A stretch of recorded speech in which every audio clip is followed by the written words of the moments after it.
Good morning students and assalamu alaikum. I hope you all are fine. Today is 11th lecture of physics from chapter number 1, that is physical quantities and measurements. In this chapter we were discussing about screw gauge.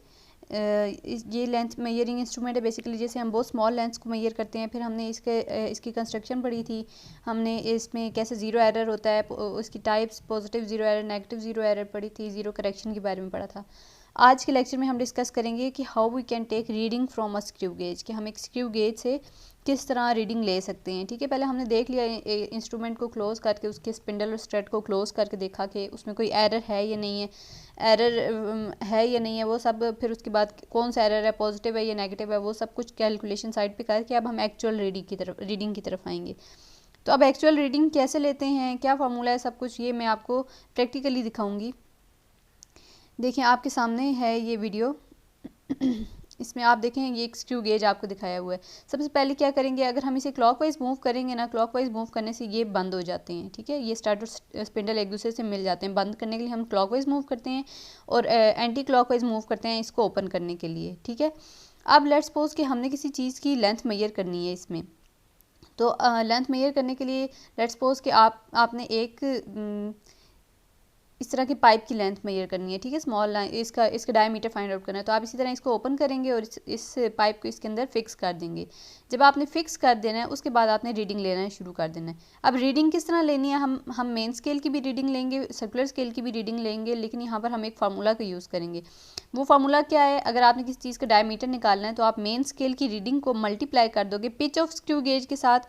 Pitch आपको पता है ना 1 millimetre होती है, which is 0.1 centimetre, आप centimetre में लेंगे, plus जो सर्कुलर स्केल की रीडिंग है उसको आपने least count of screw gauge से मल्टीप्लाई कर देना। ये फार्मूला यूज़ करके आप इससे ऑब्जर्वेशन ले सकते हैं या रीडिंग ले सकते हैं। तो सबसे पहले आपने मेन स्केल की रीडिंग लेनी है। आपने देखना है कि जो सर्कुलर स्केल से पीछे जो भी ये लाइंस है ना मेन स्केल की, ये जो रीडिंग्स है ये मिलीमीटर्स में, तो ये इन्हें काउंट कर लेना है। ये कितनी है टोटल, 1 2 3 4 है। ठीक है, ये मेन स्केल वाली आपने सबसे पहले हम रीडिंग ले रहे हैं, तो मेन स्केल पे बन रही है हमारे पास 4, जो भी ये यहाँ तक आ रही होंगी, ये यहाँ तक बिल्कुल एंड तक, तो हमने यहाँ पर मेन स्केल रीडिंग में लिख देना है 4।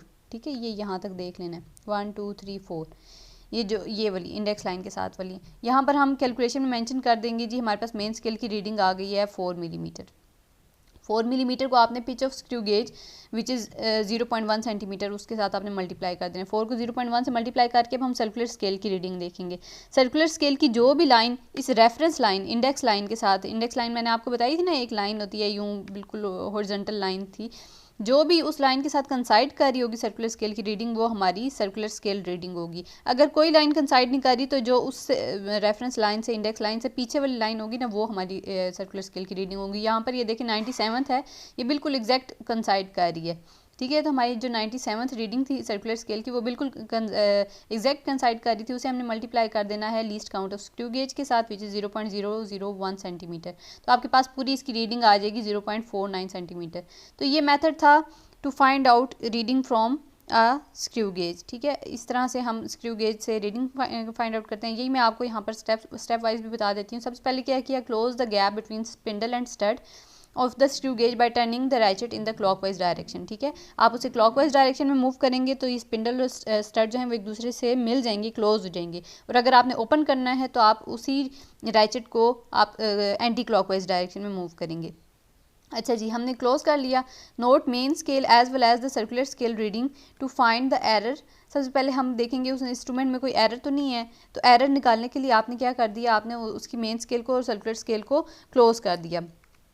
अच्छा, फिर उसके बाद सारा एरर और एरर करेक्शन आपने साइड पे कर दिया, कैलकुलेट कर दिया। अब आप एक्चुअल रीडिंग लेने लगे हैं। Open the gap between stud and spindle of the screw gauge bye turning the ratchet in the clockwise is in the anti clockwise direction. अब हम उसे जो स्टड और स्पिंडल था उसको ओपन करेंगे। ओपन करके हमने जिस चीज़ को रखना है ना उसको बीच में रख देंगे। तो उसके लिए रोटेशन कौन सी देंगे रैचेट की, हम एंटी क्लॉकवाइज। खोलने के लिए हम एंटी क्लॉकवाइज लेते हैं रोटेशन, और बंद करने के लिए हम क्लॉकवाइज रोटेशन लेते हैं।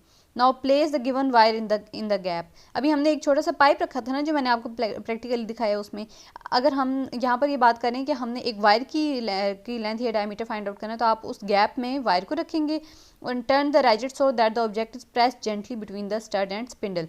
और आपने रैचेट को मूव कराना है और उस वक्त तक बंद करना है जब तक कि वो स्टार्टर स्पिंडल के दरमियान में प्रेस ना हो जाए, फिक्स ना हो जाए। अब आपको कैसे पता चलेगा कि वो फिक्स हो गई है? जब आप उसे राइट को मूव करते रहते हैं ना, करते रहते हैं, जब वो ऑब्जेक्ट बिल्कुल फिक्स हो जाती है ना तो एक टक की आवाज़ आती है, उससे हमें ये पता चल जाता है कि ये लिमिट है, इससे ज़्यादा हम रोटेट नहीं करेंगे, यहाँ पर वो ऑब्जेक्ट जो है वो फिक्स हो गई है। ठीक है, अब वो फिक्स हो गई है तो हम रीडिंग की तरफ आ जाएंगे। सबसे पहले मेन स्केल की रीडिंग देखेंगे। मेन स्केल की रीडिंग मैंने आपको बताई है कि सर्कुलर से पीछे जैसे वो 4 लाइंस आ रही थी, वो मेन स्केल की रीडिंग थी। ठीक है, जितनी भी लाइंस आ रही हैं वो सर्कुलर स्केल से पीछे पीछे मेन स्केल को आपने देखना है। मेन स्केल पे जितनी रीडिंग्स आ रही हैं वो आपने उसको मल्टीप्लाई कर देना है पिच ऑफ स्क्रू गेज से, और पिच आपके पास सेंटीमीटर में होना चाहिए।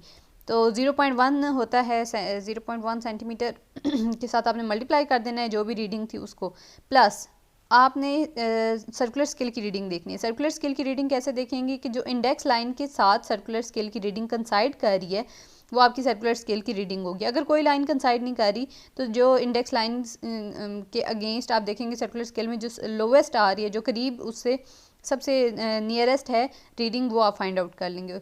अब जैसे 97 थी अभी हमने जो देखी थी, उसमें 97th लाइन सर्कुलर स्केल की कंसाइड कर रही थी, तो उसे आपने least count of screw gauge से मल्टीप्लाई कर देना है। अब लीस्ट काउंट भी आपके पास सेंटीमीटर में होना चाहिए। तो ये पूरा फार्मूला हम यूज़ करते हैं to find the calculation from screw gauge. ठीक है, नाउ अब यहाँ तक तो हमारी कैलकुलेशन हो गई थी। अगर तो इंस्ट्रूमेंट बिल्कुल ठीक था, तो मतलब उसमें कोई एरर नहीं था, तो हम यहीं तक उसकी कैलकुलेशन कर लेते। लेकिन अगर उसमें ज़ीरो एरर एग्जिस्ट कर रहा था तो हम उसमें ज़ीरो करेक्शन को अप्लाई करेंगे। करेक्शन अप्लाई करने के बाद हमारे पास उस वायर का डायमीटर आ जाएगा जो कि हमने फाइंड आउट करना था। अगर तो ज़ीरो एरर है तो हम रिपीट करेंगे 3, 4 और 5 स्टेप को, और डिफरेंट रीडिंग्स लेके फिर हम उसका एवरेज निकालेंगे to get the most precise answer. ठीक है, तो ये जो है ये मेथड होता है to find the calculation from या टू फाइंड द ऑब्जर्वेशन या रीडिंग फ्रॉम स्क्रू गेज। हम ऑब्जेक्ट्स के डायमीटर या लेंथ को फाइंड आउट कर सकते हैं। अब आपकी आज की डायरी है, you have to write the steps for taking the observations और reading with the help of screw gauge. आप स्क्रू गेज से कैसे रीडिंग ले सकते हैं, ये किन स्टेप्स में मैंने ये बात बताई है। फार्मूला भी आपने बीच में मेंशन करना है, और ये आपकी डायरी हो जाएगी, इसे आपने शीट पे उतार लेना है। Okay student, if there will be any confusion और any question you can ask. अल्लाह हाफिज़।